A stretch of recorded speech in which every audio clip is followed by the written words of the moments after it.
예, 반갑습니다. 오늘은 3월 4일 화요일입니다. 누가복음 8장 40절부터 56절까지 사랑하는 내 딸아라는 제목으로 말씀 나누도록 하겠습니다. 예, 이제 바로 앞에 본문은 이제 그 이방 땅에서 우리가 잘 아는 그 거라사에 있는 그 귀신 들린 자를 고치신 이야기거든요. 그래서 이제 오늘 본문은 다시 유대인들의 땅, 이제 갈릴리로 돌아와셔서 그 가운데서 어떤 일을 행하실까 한번 오늘 말씀 살펴보도록 하겠습니다. 먼저 40절입니다. 예수께서 돌아오심에 무리가 환영하니 이는 다 기다렸음이라. 예, 이제 우리 한번 천천히 묵상해 봅시다. 주님께서 이방 땅에 가셔서 이제 그 거라사의 귀신 들린 자를 고치고 오셨습니다. 그리고 다시 유대인들의 땅 갈릴리로 오셨습니다. 그때 오늘 이제 두 여인이 등장을 할 건데요. 한번 보면 21절에 이에 회당장인 야이로라 하는 사람이 와서 음, 예수의 발 아래 엎드려 자기 집에 오시기를 간구하니. 음, 네.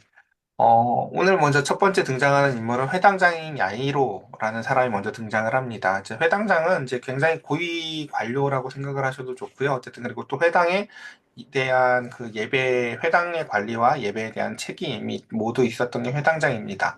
근데 그 야이로라는 사람이 예수님에게 찾아와서 엎드려 자기 집에 오시기를 간구합니다. 그리고 42절 그 이유는 이는 자기에게 12살 된 외동딸이 있어서 근데 죽어가밀어라 라고 하며 지금 막 사경을 헤매는 중인 것입니다. 12살 된 그 하나밖에 없는 딸이 죽어가자 이 야이로라는 회당장은 자신이 소문을 들은 예수님이 그 가운데에서 유일한 희망이라는 생각이 듭니다. 그래서 그 예수님에게 찾아가서 급히 자신에게 와줄 것을, 자신의 딸을 고쳐줄 것을 간구합니다. 예수님께서 가실 때에 무리가 밀려들더라. 근데 그만 이제 그 예수님이 그래서 그 회당장 야이로의 요청을 듣고 이제 그의 요청을 위해서 집으로 가는 가운데에서 무리가 막 밀려들어서 그만 굉장히 큰 이제 그 무리가 방해를 하는 것과 같은 효과를 갖게 됩니다. 여기서 밀려들다라는 말은 우리가 이 앞에 이제 앞에서 봤었던 이야기들을 이제 항상 기억하면서 보셔야 되는데 그 네 가지 밭 우리 이제 주일날에 말씀 나눴던 밭 비유에서 보면은 거기서 보면 네 가지 밭 중에서 가시떨기라는 밭 기억나시죠? 거기에 보면 기운을 막더라라는 표현이 있어요. 그 단어랑 똑같은 게 여기 무리가 밀려오더라라는 표현이에요. 그러니까 마치 그 밭의 가운데에는 떨어졌는데 밭의 한가운데에는 들어가지 못해서 속으로까지는 들어가지 못해서 그리고 그 가운데서 세상의 염려, 근심, 재리 이런 것 때문에 이제 열매를 맺지 못했던 게 가시떨기 밭의 특징이었는데 예수님께서 이제 막 가시려고 하는데 가시 엉겅퀴 같은 막 장애물들이 있는 거죠. 그 무리들이 마치 그와 같다라는 것이죠.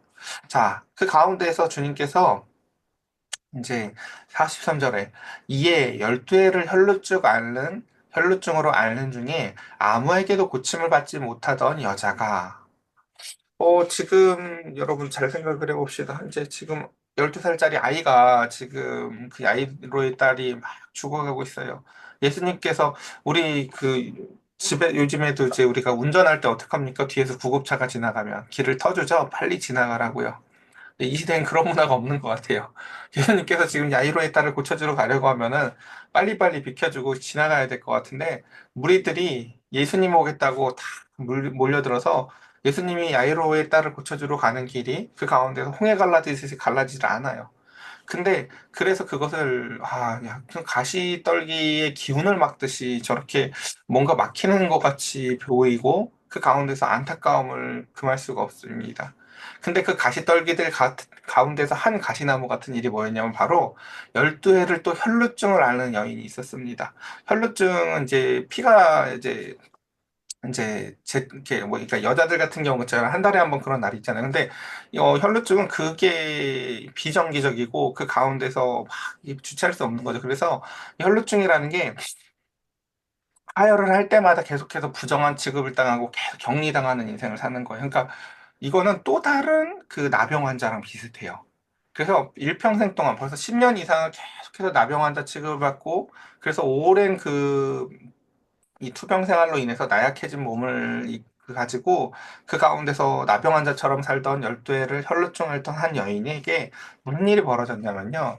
예수님에 대한 소문을 들었는데 이 두 사람에게 이런 일이 벌어지는 거죠.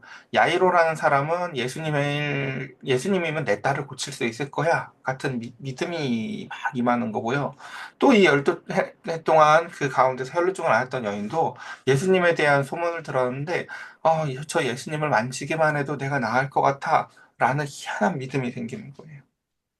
그래서 그 가시엉겅퀴 같은 무리들 속에 끼어서 그 여인이 그 믿음 가운데서 예수님의 뒤로 가서 그의 옷가에 손을 대니 혈루증이 즉시 그쳤더라. 라고 오늘 본문은 44절에서 이렇게 이야기하고 있습니다. 원래 율법에 의하면 어떻습니까? 이제 이건 뭐 레위기나 신명기에 등장하죠. 원래 율법에 의하면요, 부정한 사람이 무엇을 만지면 그 부정이 전염돼요. 근데 여기서 도리어 이 여인이 예수님을 만졌는데도 불구하고 그 여인의 부정이 예수님에게 전가되는 것이 아니라 예수님의 능력이 이 여인에게 전가되는 희한한 일을 우리가 보게 되는데요. 한번 봅시다.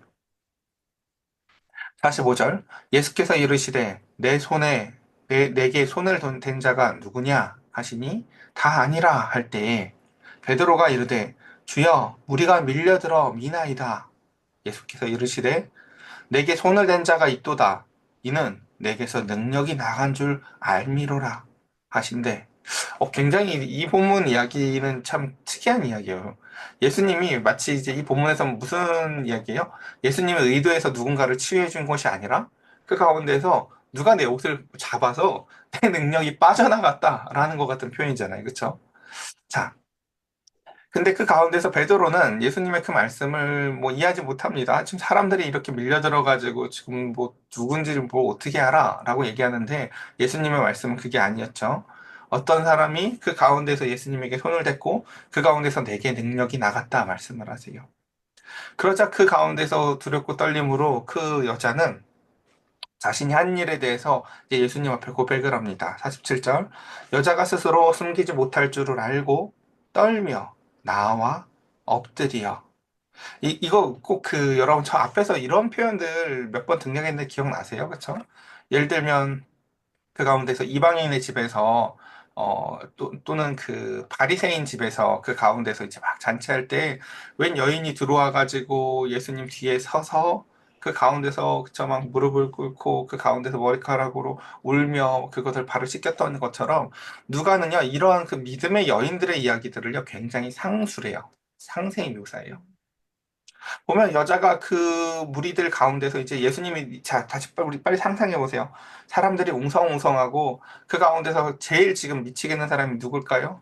야이로겠죠. 예, 내 딸을 고치러 가야 되는데 사람들이 비켜주질 않아요. 그리고 그 가운데서 어떤 사람이 또 손을 댔다고 예수님이 이제는 베드로랑 이 야이로 입장에서 봤을 땐 쓸데없는 이야기를 지금 나누고 있어요. 근데 그 가운데서 이 무리를 멈춰 세워놓고 누구냐 누구냐 이러는 가운데에 그 가운데서 한 여자가 나와요. 그리고 여기서 이제 이 여인은요, 그러니까 목숨을 걸고 지금 나오는 거 이제 고침받은 느낌이 자신에게 생겼거든요. 그럼 이제 이게 만약에 도둑질하듯이 주님한테 가서 고침받고 싶었던 거였으면요, 도망갔으면 됐어요. 근데 여인은요, 도둑질하듯이 주님 앞에 가서 능력을 맛보고 싶었던 게 아니라요, 주님에 대한 믿음이 생겼던 것이었었어요. 그래서 주님이 다시금 너 누구냐 나와라 라고 했을 때 그 두렵고 떨린 가운데서 주님 앞에 떨며 나와 엎드려 여태까지 자신의 일생들을 풀어놓습니다. 자, 야이로 옆에서 지금 들으면서 어떨까요? 아시겠죠? 그 여인이 자신에게 손을 댄 이유와 곧 나은 것을 모든 사람 앞에 이야기합니다. 이게 여러분 내일일 때랑 제3자의 입장일 때가 다르잖아요. 그렇죠? 그래서 이 말씀에 순종해서 그 가운데서 이 12해 동안 혈루증 앓던 여인이 이제 이 무리들 앞에서 일종의 간증을 합니다. 저는 여태까지 나병 환자 취급을 받으면서 이렇게 살았어, 이렇게 살아서 제가 지금 이렇게 빼짝 말라서 늘 이렇게 살던 인생이었는데 예수님에 대한 소문을 듣고 나와서 주님을 만지기만 해도 나을 것 같아서 정말 제가 죽을 죄인 거 아는데 율법을 다 어기면서 무리 속에 섞여서 주님의 옷을 만졌는데 글쎄, 그때 이렇게 아랫배 이런 느낌이 있으면서 그만 하혈이 멈추었습니다.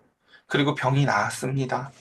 근데 제가 주님 앞에 나온 것은 단순히 병만을 낫기 위함이 아니라 진실로 제가 주님을 사랑하고 주님에 대한 믿음이 있었기 때문입니다. 하고 뭐 이런 진술들을 했겠지요.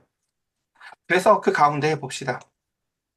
예수께서 이르시되 예수님께서 그래서 그 12해 동안 환자로 살아왔었던 그 혈루증 앓는 여인을 향해서 이렇게 표현을 하십니다. 딸아, 내 믿음이 너를 구원하였으니 평안히 가라. 여러분, 이 한마디가 얼마나 멋진 말인지 아세요? 어, 희수야, 혹시 누가 우리 희수한테 우리 딸 이렇게 부르는 거 들어본 적 있어요? 잘 없을 거예요. 아마 선생님이 그렇게 불러본 적 있나? 우리 딸이요? 우리 딸 이렇게 누가 부르는 거 들어본 적 있어요? 엄마, 엄마밖에 없죠. 맞아요. 예, 맞아요. 이 혈루증 걸린 여인도 마찬가지였었어요. 어, 누가 자신을 그렇게 부르겠어요. 그쵸? 누가 자신을. 예수님은요, 이 혈루증 걸린 여인이요, 예수님한테 처음 듣는 두 가지 말을 들어요. 내 엄마, 내 아빠 외에는 아무도 부르지 않았었던 호칭이었던 딸아 라는 이야기를 들으며 내 믿음의 근거가 뭐였는지를 확신해요. 아, 이분이네? 또 다른 하나님이 내 아빠구나 라는 이해를 해요. 세상을 원망하고 신을 원망하면서 긴 세월을 고생해왔던 그는요, 예수님을 만나고 그 확신을 가져요. 지금 내 안에 믿음이 있었고 그것으로 만짐으로 행함으로 그 가운데 생했을 때 예수님은 따라 내 믿음이 너를 구원하였으니 그리고 이 뒤에 이야기도 참 중요해요. 평안히 가. 우리 또 보자. 이 말을요. 혈루증 걸리는 여인은요. 최소한 12년 동안 그 누구한테도 들어본 적이 없어요. 무슨 얘기만 들었어요? 너 지금 괜찮아? 저리 가. 너 부정한 거 옮으면 큰일 나. 아무도 그 여인에게 우리 또 보자. 우리 평안히 가자. 라고 이야기하는 것을 들어본 적이 없어요. 이 여인은 그래서 여기서 중요한 건 그거예요. 그러니까 예수님을 만났더니 병이 나섰다가 아니에요. 그런 사람은 많다니까요. 예? 예수님 만나서 나병 환자 10명 나서도 9명은요, 끝나요. 그냥 그걸로 막 바보같이 어리석게 끝나요. 근데 여기서 더 큰 선물은 바로 이 두 번째예요. 병이 낫는 것만 생각을 하고 왔는데 병이 낫는 것뿐만이 아니라 예수님과의 인격적인 만남을 통해서요, 주님의 가족이 돼요. 이게 더 큰 기적인 거예요, 여러분. 이게 더 큰 이적인 거라고요. 그래서 근데 중요한 건 그거죠. 이게 누군가에게 이 혈루증 걸린 여인에겐 이 은혜로운 시간이 그 가운데서 회당장 야이로에게는요, 말할 수 없는 답답한 시간이었겠죠. 자, 다시 49절. 아직 말씀하실 때에 회당장의 집에서 사람이 와서 말하되 당신의 딸이 죽었나이다. 선생님을 더 괴롭게 하지 마소서 하고 와, 이 희한한 교차하는 이 순간을 생각해 보세요. 12년을 죽어 지냈던 그 병 때문에 죽은 사람처럼 지냈던 이 여인이 따라라고 불리는 이 순간에 따라라고 불리는 이 순간에 12살 된 야이로의 외동딸이요 죽었습니다 라는 소식이 동시에 들려요. 다시요. 12년 된 이 여인이 따라라고 이 불리는 순간에 12살 된 야이로의 외동딸은요 죽었습니다 라는 소식을 듣게 돼요. 그러니까 우리 한번 12년 전을 떠올려 보자고요. 그 12년 전은 언제였을까요? 네, 상이 출근하는 건가? 네, 그래요. 어, 22년 전은 어떤 시간이었을까요? 한 집에서는요, 야, 딸이 태어났다 하고 엄청 기뻐했던 12년 전의 시간이었고요. 한 집에서는 내게 왜 이런 병이 생겼지? 라고 하면서 절망에 빠져들었던 시간이었을 거예요. 근데 이 시간이 지금 12년 후에 역전되는 거예요. 한 사람은 예수님의 딸로서 다시금 거듭나게 되었고요. 한 사람은 이제 그 딸이 죽었어요.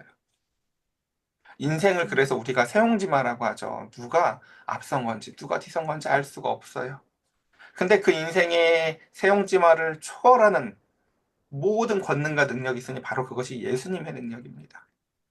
예수님은 그 가운데에서 이제는 그 입장이 바뀐 그들 앞에 다시금 나타나셔서 이렇게 말씀하십니다. 예수께서 들으시고 이르시되, 자, 빨리 생각해 봅시다. 한 여인은 치유를 받았어요. 그리고 예수님과에게 따라 평안히 가라 이렇게 이야기를 들었어요.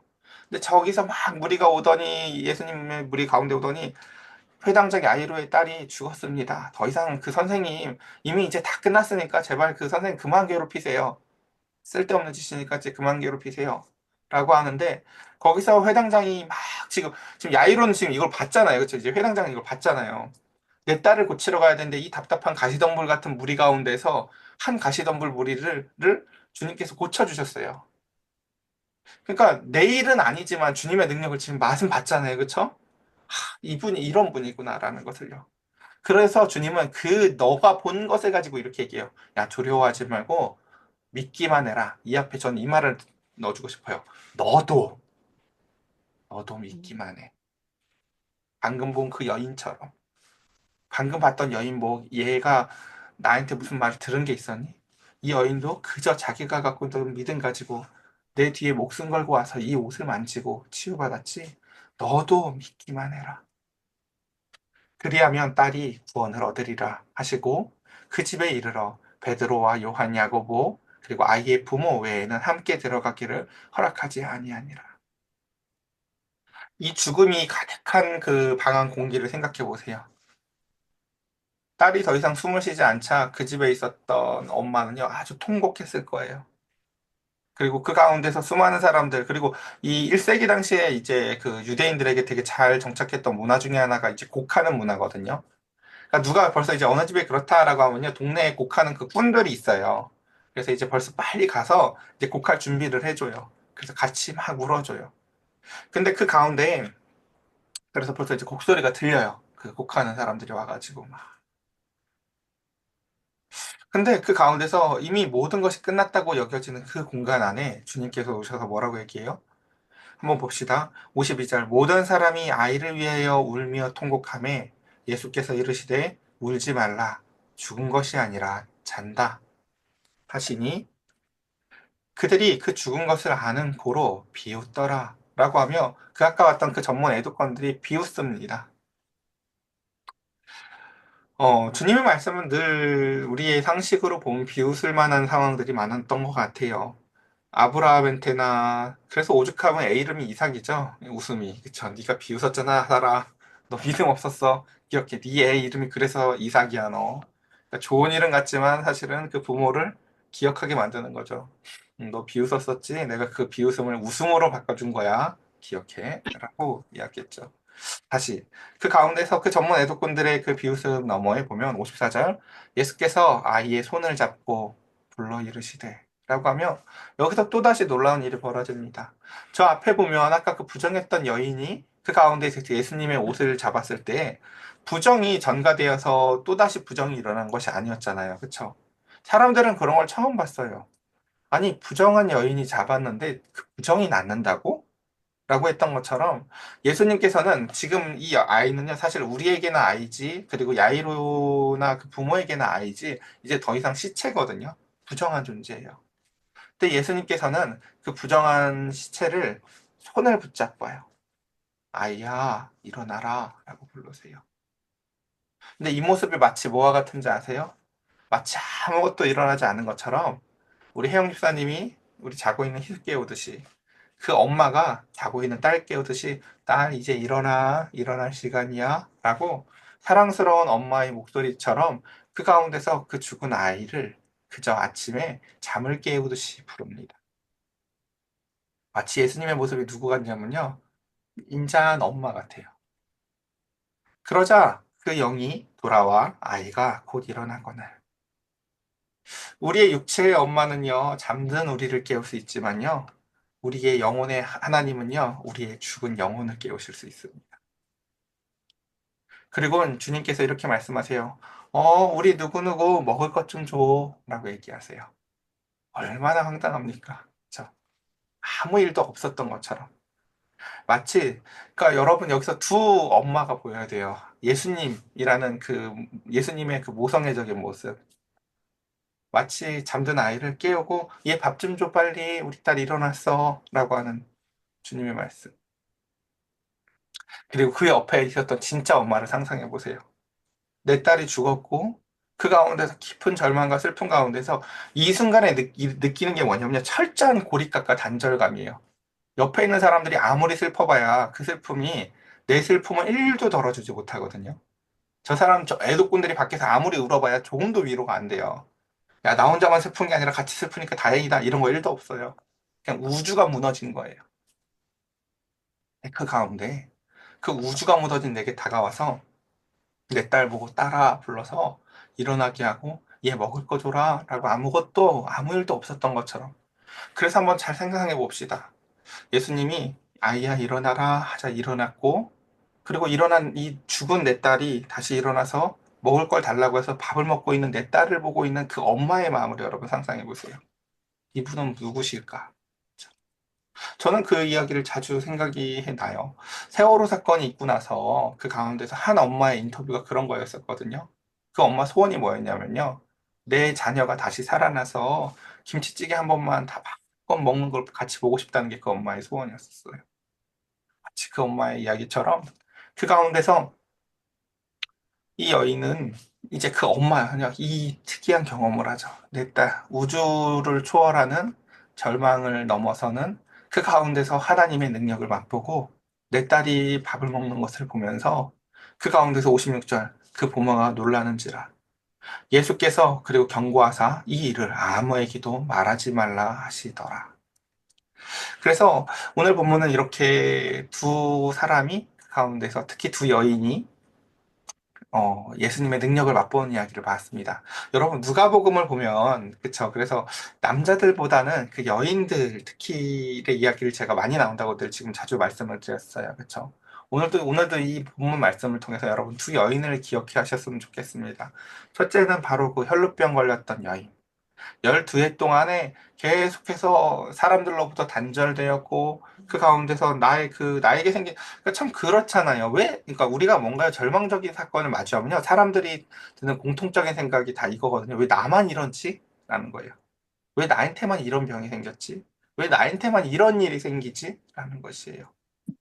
그러나 그 가운데 주님의 기적과 이적, 그리고 주님의 치유와 능력은요, 사람마다 다 그 믿음의 모습은 참 다양한 것 같아요. 어떤 사람은 자신이 예수님한테 가서 옷자락을 붙잡아야 되는 믿음이 필요한 사람도 있고요. 어떤 사람은 다 끝난 것 같아도 주님의 말씀한 자락을 본 것을 근거로 해서 내가 믿고 기다려야 해서 그 가운데서 그 믿음의 때를 기다려야 되는 믿음이 필요한 사람들도 있습니다. 그러나 중요한 것은 무엇이냐면은 오늘 본문 너머에 있는 저는 제가 생각했을 때 가장 중요한 것은요. 하나님은 우리의 부모님이시라는 것입니다. 잠든 우리의 영혼을 깨우시기를 기뻐하시고 우리에게는 절망으로 다 끝났다고 그 일이 생각되어지는 순간에도 우리를 따라라고 불러주실 수 있는 분은 오직 하나님 한 분뿐이십니다. 오늘도 우리의 잠든 영혼을 깨우시면서 주님은 오늘의 말씀을 통해서 이렇게 말씀하십니다. 딸아, 이게 오늘 내가 너에게 주는 만나와 같은 말씀이야. 이 말씀 먹자라고 우리를 이 아침에 큐티 시간에 깨우십니다. 저와 여러분들 이 말씀을 잘 먹고 하나님 앞에서 기도하고 오늘 하루도 생활하실 때 내가 죽었던 영혼이었는데 나를 깨워주신 예수님을 만나서 다시 하나님을 믿는 자녀로 살고 있는 이 시간이 얼마나 귀한 것인지 우리가 기억하며 주님의 자녀로 여러분들이 기쁨 가운데에서 이제는 새 삶을 살아가는 저와 여러분들 되시기를 간절히 축복합니다. 제가 같이 기도합시다.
제가 기도드리겠습니다.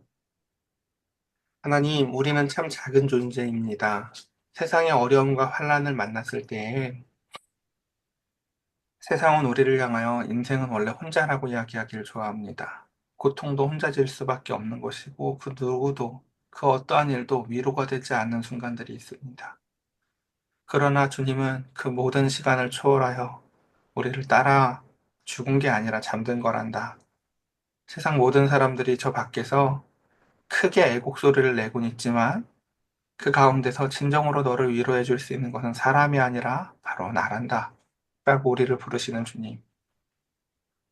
12해 동안 혈루증으로 인해서 그 아랫도리에서 계속해서 하혈이 일어날 때마다 절망에 빠졌던 부끄러움과 수치와 괴로움의 시간을 보냈던 그 여인이 주님의 앞에 나아가 믿음으로 주님의 옷자락을 만지며 치유함을 경험했을 때 주님은 따라 평안히 가라 라고 우리를 불러주셨습니다.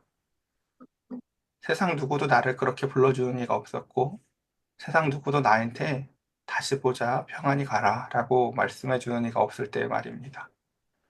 그리고 다시 모든 이들이 다 끝났다고 이야기하던 그 내 딸의 죽음 앞에서 아이야 일어나라, 그리고 먹을 걸 줘라 라는 그 주님의 따스한 음성을 기억해 봅니다.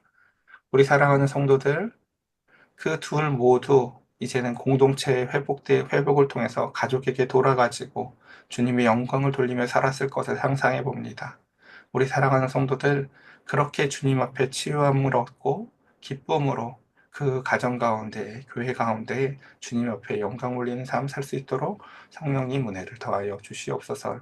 오늘 하루의 모든 일정들 가운데에도 우리 사랑하는 성도들에게 주님의 그 부르시는 음성이 가득하길 원하오며 예수님의 이름으로 기도드렸사옵나이다. 아멘. 아멘.